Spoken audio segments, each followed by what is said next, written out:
20 जुलाई को दिल्ली में संसद की तरफ भीड़ बढ़ी थी, लेकिन दिल्ली पुलिस ने सिचुएशन को कंट्रोल कर लिया था। 6 साल 5 महीने पहले दिल्ली में इससे बहुत खराब हालात थे। दिल्ली में दंगा शुरू हो गया था, कई पुलिस वाले घायल हुए, लेकिन आईबी के ऑफिसर अंकित शर्मा की बेरहमी से हत्या कर दी गई। इस खौफनाक हत्याकांड का मास्टरमाइंड ताहिर हुसैन था। जब ताहिर को पकड़ा गया था तो उसने विक्टिम कार्ड खेला था। उस वक्त कई नेता, कई बुद्धिजीवी दिल्ली पुलिस के खिलाफ खड़े हो गए थे। आज कोर्ट से सबको जवाब मिल गया।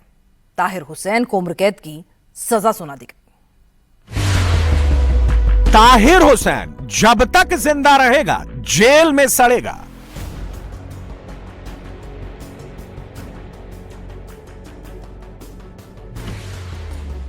ताहिर हुसैन जब तक जिंदा रहेगा सलाखों के पीछे रहेगा।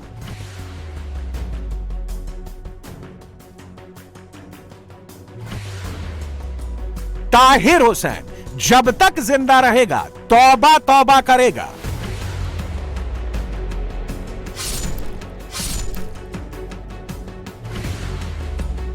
अंकित शर्मा का कातिल, अंकित शर्मा का हत्यारा, अंकित शर्मा के मर्डर का मास्टरमाइंड ताहिर हुसैन को सजा मिल गई। 6 साल के बाद आईबी ऑफिसर अंकित शर्मा को इंसाफ मिल गया। 25 फरवरी 2020 को इसी खजूरी खास नाले में ताहिर हुसैन ने अंकित शर्मा को मारकर फेंक दिया था। अंकित शर्मा को पहले टॉर्चर किया, फिर मार दिया गया। 26 फरवरी 2020 को अंकित शर्मा की बॉडी नाले में दबी मिली। इस एक तस्वीर ने पूरी दिल्ली, पूरे देश को हिलाकर रख दिया था। अंकित शर्मा कोई आम नागरिक नहीं था, बल्कि आईबी इंटेलिजेंस ब्यूरो का अफसर था, जिनका काम होता है हर होने वाली घटना और हो चुकी घटना की पूरी जानकारी रखना। जो लोग सवाल उठा देते हैं इंटेलिजेंस वाले क्या कर रहे थे, उसके लिए जवाब है अंकित शर्मा मर्डर केस। ताहिर हुसैन को पता था अंकित शर्मा कौन है, इसके बावजूद बेरहमी से अंकित शर्मा को मार डाला। पोस्टमार्टम रिपोर्ट के मुताबिक अंकित शर्मा के शरीर में चोट के बहुत ज्यादा निशान थे। धारदार हथियार से अंकित शर्मा पर कई वार किए गए थे। अंकित शर्मा को तड़पा कर मारा गया था। ताहिर हुसैन को लगा था वो दंगों के बीच अंकित शर्मा को मारकर नाले में फेंक देगा तो किसी को पता नहीं चलेगा, वो आजादी से घूमता रहेगा। लेकिन हुसैन एंड गैंग कभी आजादी नहीं देख पाएगा। ताहिर हुसैन को उम्र कैद की सजा मिली, नजीम को उम्र कैद की सजा मिली, कासिम को उम्र कैद की सजा मिली, अनस को उम्र कैद की सजा मिली, जावेद को उम्र कैद की सजा मिली। यह ऐसा केस है जिसका फैसला पढ़ते वक्त खुद जज ने माना कितनी बर्बरता से कत्ल किया गया। यह अपराध सांप्रदायिक हिंसा के दौरान बेहद बेरहमी से किया गया। अंकित शर्मा की लाश को जानवर की तरह घसीटा गया और नाले में फेंक दिया। हमला इतना भीषण और निर्मम था कि पीड़ित की मौत के बाद भी उसके शव को दोषी घसीटकर चांद बाग ले गए और उसे नाले में फेंक दिया। कोर्ट ने कहा कि यह बहुत गंभीर घटना थी। अंकित शर्मा की बॉडी को जानवर की तरह छोड़ दिया गया था। कोर्ट ने कहा यह घटना समाज को झकझोर देने वाली थी। जिस तरह से यह पूरी घटना हुई, उसने समाज को सोचने पर मजबूर किया। क्या लग रहा है, क्या प्रतिक्रिया है? पहली बार ये फैसला आया है कि ताहिर हुसैन दोषी है, उसके साथ वाले 5 लोगों को उम्र कैद की सजा दी गई। देखिए, ये न्याय की शुरुआत है और हम लोग शुरू से बता ही रहे थे कि इसमें किस पक्ष ने, किन लोगों ने किस प्रकार की साजिशें रची, कैसे शाहीन बाग के नाम पे सड़कों को बंद किया गया, हिंदुओं के नरसंहार की तैयारी की गई, हथियार इकट्ठे किए गए, पत्थर इकट्ठे किए गए, एसिड इकट्ठा किया गया। और वो ताहिर हुसैन की छत का वीडियो भी सबके पास है। लेकिन जिस निर्ममता से आईबी ऑफिसर अंकित शर्मा जी को ताहिर हुसैन के घर में ले जाया गया, बाद में चाकुओं से गोदा गया, मरने के बाद भी चाकू मारे गए और बाद में शव को नाले में फेंक दिया गया, ये definitely rarest of the rare category का क्राइम है। और हम सभी लोग जो न्याय के पक्ष में हैं, हम सब लोग ये आशा करते हैं कि जब ये मामला उच्च न्यायालय में जाएगा तब ये उम्र कैद की सजा को फांसी की सजा में डेफिनेटली बदला जाएगा। ताहिर हुसैन को लगा था उसके पास मुस्लिम मोहल्ले की भीड़ है, राजनीतिक पावर बैकअप है, तो वो कुछ भी करेगा और बच जाएगा। लेकिन वो भूल गया दंगों का हिसाब तो हर किसी को देना पड़ता है। अब्दुल गफ्फार जी हमारे साथ हैं, उनसे बात करते हैं। सर, आज जब कड़कड़डुमा कोर्ट ने फैसला सुनाया सजा पर, तो क्या कोर्ट ने आदेश दिया?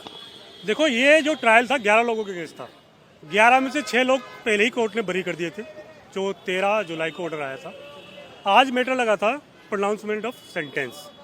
तो सेंटेंस आज कोर्ट ने प्रोनाउंस किया है। जो मर्डर के ऑफेंस के लिए 5 जो कन्विक्ट थे उनको लाइफ टाइम, और किडनैपिंग के चार्ज के लिए 7 ईयर।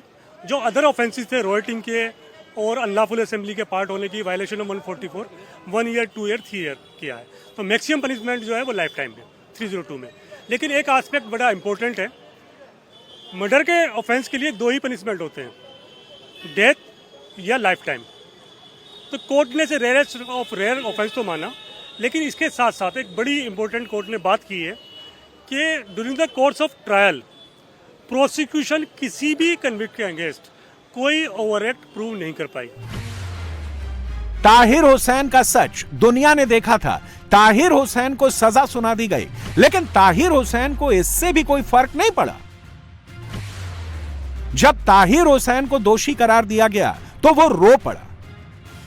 आज जब सजा का ऐलान हुआ तो उसकी बॉडी लैंग्वेज बदली थी। कोर्ट के फैसले को फिक्सिंग का नाम दे रहा था। ताहिर कुछ कहेंगे? ताहिर हाई कोर्ट से इंसाफ मिलेगा।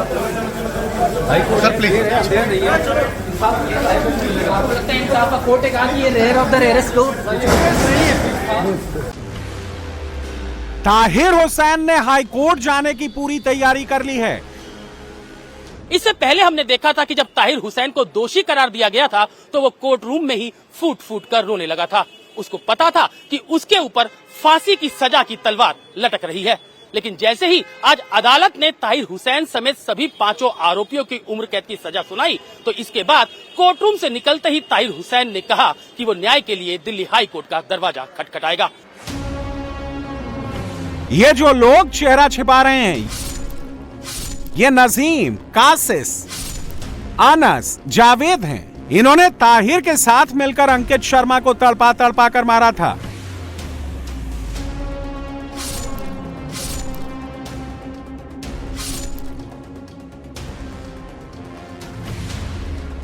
नजीम, कासिस, अनस, जावेद सब ताहिर गैंग के सदस्य हैं। ताहिर हुसैन सिर्फ एक शख्स नहीं है, बल्कि यह दिल्ली दंगों का सबसे बड़ा एक्सपेरिमेंट था, जो अगर सफल हो जाता तो दिल्ली और हिंदुस्तान में कई ताहिर हुसैन खड़े हो जाते।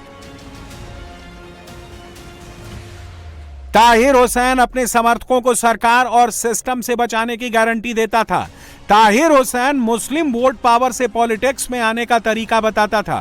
ताहिर हुसैन अपने इलाके में अपनी हुकूमत चलाना चाहता था। 2020 में ताहिर हुसैन आम आदमी पार्टी से पार्षद था।